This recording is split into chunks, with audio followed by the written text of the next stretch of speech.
যে তদন্ত সেখানে হস্তক্ষেপ করা বা ফাইল নিয়ে চলে যাওয়া, এটা নিয়ে কোর্টে মামলা এসব হয়েছে এবং প্রতিবাদ মিছিল হচ্ছে, কি বলবেন?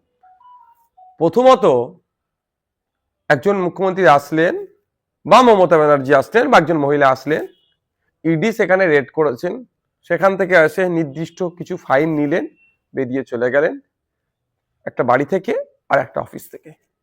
অলরেডি সেখানে ইডি রেড চলছিল। কিভাবে ইডি এটাকে অ্যালাউ করলো প্রশ্ন তো থেকে যাচ্ছে।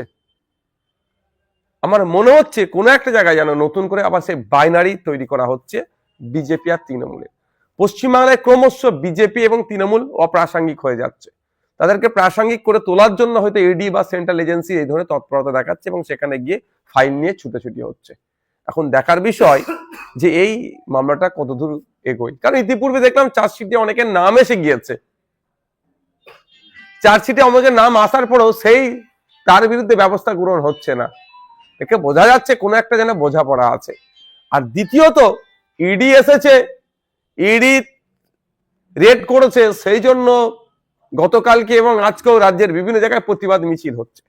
মমতা ব্যানার্জি কেন্দ্রীয় সরকার ওয়াকাফ সংশোধনী আইনের মাধ্যমে মুসলমানদের কবরস্থান, ঈদগাহ, মসজিদ, মাদ্রাসা তথা ওয়াকাফ সম্পত্তি দখল যখন করে নেওয়ার চেষ্টা করছিল কেন্দ্রের বিজেপি সরকার, তার বিরুদ্ধে যখন পশ্চিমবাংলার মানুষজন প্রতিবাদে নেমেছিল, তাদেরকে নিদান দিয়েছিল এটা দিল্লির বিষয়, দিল্লিতে গিয়ে প্রতিবাদ করুন। তো ইডি সদর দপ্তর কোথায়? ইডি কে কন্ট্রোল কে করে? Central home ministry. তো এটা দিল্লির বিষয়, দিল্লিতে গিয়ে প্রতিবাদ করছে না। এদের মুখ আর মুখোশটা চিনতে হবে। এখন রাজনৈতিক স্বার্থে এখানে প্রতিবাদ করছে, আর তখন রাজনৈতিক স্বার্থ ছিল কি তার পরিবারের লোকজন, তার দলের লোকজনকে সেন্ট্রাল এজেন্সির হাত থেকে বাঁচানো, তাই জন্য কম্প্রোমাইজ করার ছিল। ওই জন্য এখানে পশ্চিমবাংলায় ওয়াকাফ আন্দোলনটাকে সংগঠিত হতে দেয়নি।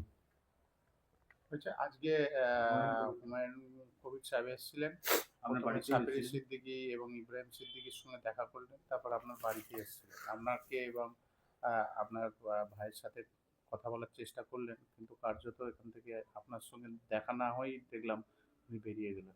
হ্যাঁ, আমি খবর পেলাম যে এসেছিলেন। যখন উনি এসেছিলেন সেই সময় আমাদের প্রেয়ারের মানে জুম্মার নামাজের সময় হয়ে গিয়েছিল, ওরা দেখা হয়নি।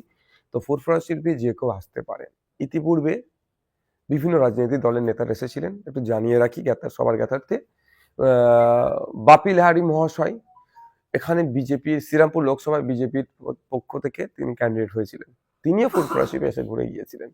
কবির শঙ্কর বোস গত 2024 লোকসভা নির্বাচনে তিনি ক্যান্ডিডেট হয়েছিলেন, তিনিও ফুরফুরা শিল্পে এসে ঘুরে গিয়েছেন। তো একাধিক নেতারা ফুরফুরা শিল্পে আসতে পারে, এখানে কোনো বাধা নাই কারো আসার ক্ষেত্রে। কারোকে এখানে আসলে গো ব্যাক স্লোগান দেওয়া হয় না, আর দেবো না। ফুরফুরা শিল্পে একটা তীর্থভূমি, সর্বধর্মের মানুষ, সর্ব রাজনৈতিক মানুষ আসতে পারে। এবার কারো যদি রাজনৈতিক স্বার্থ চরিতার্থের জন্য আসতে পারে, কেউ কেউ ধর্মকর্ম করতে আসতে পারে, কেউ সৌজন্যতা রাজনীতি করতে আসতে পারে, যে কেউ যেভাবে আসতে পারে। কিন্তু ফুরফুরা শিল্পের মাটি সবাইকে ওয়েলকাম করে, এখানে কোনো বিভেদ নাই।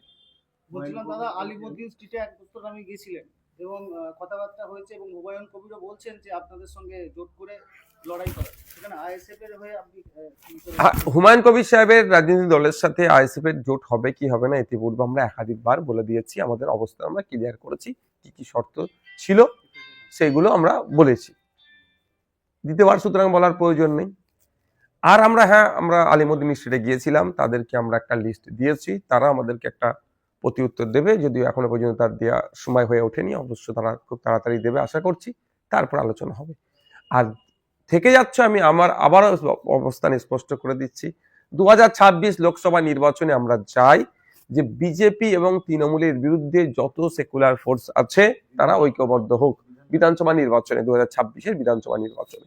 সুতরাং সেই উদ্দেশ্যে আমরা সমস্ত ধর্মনিরপেক্ষ শক্তিগুলোকে একজোট করার চেষ্টা করছি, এবং যারা কেউ যদি মনে করেন যে তারা একসাথে লড়াই করতে চান, বিজেপি এবং তৃণমূলের বিরুদ্ধে প্রকৃত লড়াই করতে চান, তাহলে তাদেরকেও এগিয়ে আসতে হবে, আমিও বার্তা দিচ্ছি।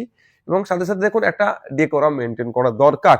আমি আজকে এখান থেকে যদি হাওয়ায় কথা বলি, কংগ্রেসও আমাদের জোটে আসুক, নিশ্চিতভাবে কংগ্রেসকে অ্যাপ্রোচ করার জন্য একটা লেটার দেওয়া দরকার। আমরা আপনাদের জানিয়ে রাখি, কংগ্রেসকে আমাদের এই জোটে আসার জন্য অ্যাপ্রোচ করেছি, আমরা প্রথমে একটা লেটার দিয়েছিলাম, আবার পরে দেখলাম কংগ্রেসের পশ্চিমবাংলার প্রেসিডেন্ট শুভঙ্কর সরকার মহাশয় তিনি বলেছেন যে বিজেপি তৃণমূলের বিরুদ্ধে সকলকে এক হয়ে লড়াই করতে হবে। এই বক্তব্য শোনার পরে আমরা ওনাদেরকে আবার রিমাইন্ডার দিয়েছি সিপিএমকে তো দিয়েছি, কংগ্রেসকেও দিয়েছি, আরো অনেক রাজনৈতিক দলের সাথে আমাদের কথা হচ্ছে। আমরা চাই 2026 তৃণমূল বিজেপির বিরুদ্ধে ঐক্যবদ্ধ লড়াই হোক। না, এখনো পর্যন্ত আমাদের অবস্থা আমরা ক্লিয়ার করে রেখেছি যে আমরা এই এই এই- এই বিষয়গুলোর উপরে হচ্ছে। হুমায়ুন কবির সাহেব নিশ্চিতভাবে তিনি তার অবস্থান ক্লিয়ার করে দেবেন, তারপরে আলোচনা হতে পারে। বলছি উনি কি আজকে ফোন করেছিলেন নাকি এখানে আসবেন, আগে কিছু জানিয়েছিলেন যে দেখুন, আমি আমি আমি আমার আমার ফোন আমি নিজে ইউজ করি না, আপনারাও জানেন, অনেকে আমাকে ফোন করে পান না। আমার পরিবর্তে আমার যারা থাকে সাথে তারা ফোন তোলে, তাহলে তাদেরকে জিজ্ঞাসা করতে হবে। তবে ফুরফুরা শরীফে আমি এতটুকুই কথা বলবো, কাউকে ফোন করে আসতে লাগবে না। কিন্তু না, হুমায়ুন এই কবির তো যে বলছেন যে আজকে- আপনাকে সঙ্গে নিয়ে ভাঙড়ে ক্যানিংয়ে শওকত শওকতদা হারাবে। হারাবে। দেখুন, একটা কথা বলি, 100 বার আমি আমার যে দোস্ত হতে চাইছি, আমার যে সহযোগিতা হতে চাই, তাকে আমি কোনোদিন দুর্বল বলবো না। হারাবো, হুমায়ুন কবির সাহেব সাথে থাকুক নাই থাকুক, অন্য কেউ থাকুক আর নাই থাকুক, তৃণমূল কংগ্রেস আর বিজেপিকে আমরা হারাবো। আমাদের লক্ষ্য শুধু ভাঙড় আর ক্যানিং হারানো নয়, আমাদের লক্ষ্য নন্দীগ্রাম থেকে শুভেন্দু অধিকারীকে হারানো, আমাদের লক্ষ্য আপনার ভবানীপুর থেকে মমতা ব্যানার্জিকেও হারানো, এটা আমাদের লক্ষ্য। এটুকু জানিয়ে দিতে চাই আপনাদের মাধ্যমে সকলকে। শুধুমাত্র ভাঙড় ক্যানিং জিত আমাদের লক্ষ্য নয়, মমতা ব্যানার্জিকে হারাতে হবে, শুভেন্দু অধিকারীকেও হারাতে হবে, আমাদের লক্ষ্যের মধ্যে আছে। এই যে আজকে উনি এসেছিলেন, আপনার বাড়িতে এসেছিলেন, দেখা হলো না, মানে আপনার যারা কর্মী আছে তাদের সঙ্গে কথাবার্তা বললেন ডেকে দেওয়ার জন্য, তারা বলছিলেন যে এই মুহূর্তে ওনারা নেই।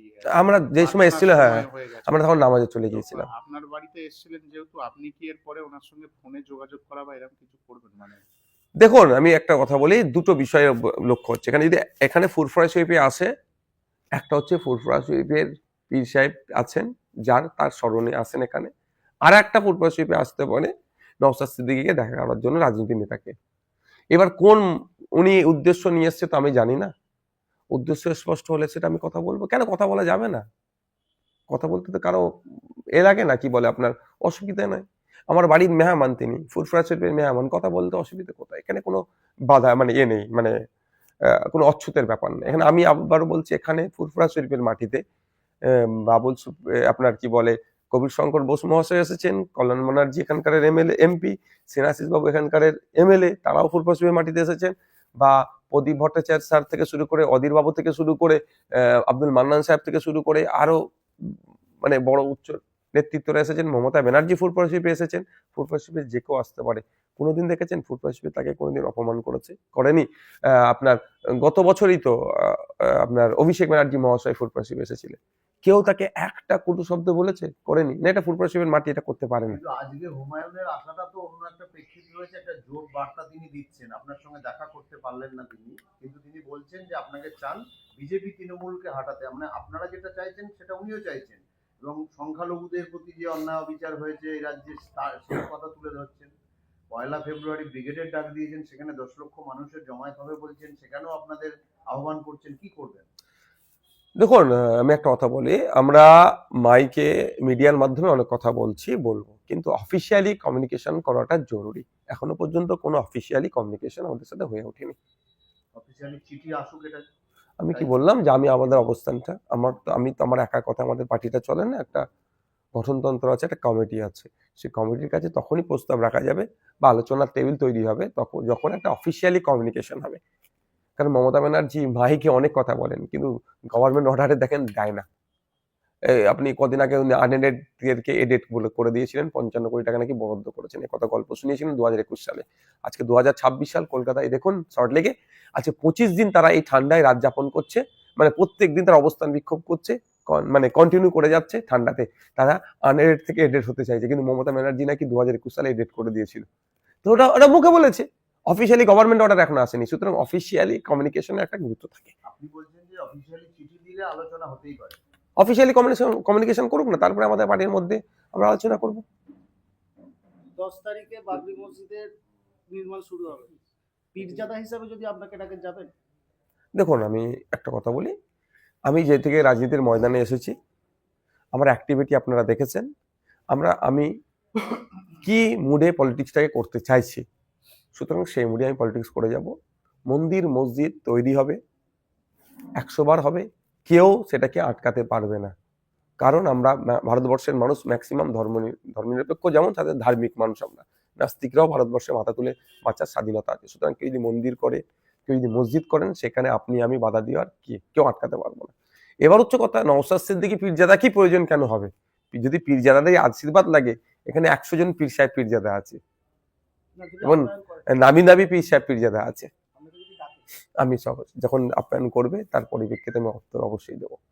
বলছি মিম একটা প্রসঙ্গ উঠে আসছে যে মিম আর এখানে শক্তি বাড়াচ্ছে, শক্তি বাড়াচ্ছে, বিহারেও দিয়েছে, এখানেও দেবে চিন্তা ভাবনা চলছে। মিমের সঙ্গে কি আপনারা যোগ করবেন? না, আমাদের এখন এরকম কোনো আলোচনাই হয়নি। আগে আর ছিলেন প্রত্যেকটা রাজনৈতিক দলের চাইবে সে তার শক্তি বাড়ানোর জন্য, সে তার ক্যান্ডিডেটকে বেশি করে দেওয়ার জন্য। এটা কোনো কেউ অন্যায় করবে না। মিম, আইএসএফ আর এই জনতা উন্নয়ন পার্টি, এরা কি সংখ্যালঘু যে ভোট ব্যাংক, সেটার কি মানে খুব একটা বেশি অংশ নিতে পারবে? আমরা শুধু সংখ্যালঘু ভোটের দিকে তাকিয়ে থাকি না, সংখ্যালঘু থেকে সংখ্যাগুরু। আজকে সংখ্যাগুরুরা কি শান্তিতে আছে? দেখুন না, নদিয়াতে 70 থেকে 80টা মূর্তি ভেঙে দিয়েছে। কে ভেঙেছে? ধরা যতটুকু পাওয়া যাচ্ছে সে নিয়ে কিন্তু আজকে কোনো কথা নেই। তাহলে ওই মূর্তি ভাঙাদের যারা ভাঙছে তাদের বিরুদ্ধে আমাদের লড়াই, মসজিদে যে ইট ছুড়বে তার বিরুদ্ধে লড়াই, যে চাকরি চুরি করছে তার বিরুদ্ধে লড়াই, যে চাকরি চুরিগুলো হচ্ছে সে কি সবই সংখ্যালঘুদের চাকরি চুরি হচ্ছে? ফেক এসটি সার্টিফিকেট রমরামা, 22% এসসি রিজার্ভ, প্রকৃত 22% যারা, তারা কি পাচ্ছে? সুতরাং আমাদের লড়াই শুধু সংখ্যালঘুদেরকে নিয়ে নয়, যারা বঞ্চিত তাদের পক্ষে থাকবো আমরা।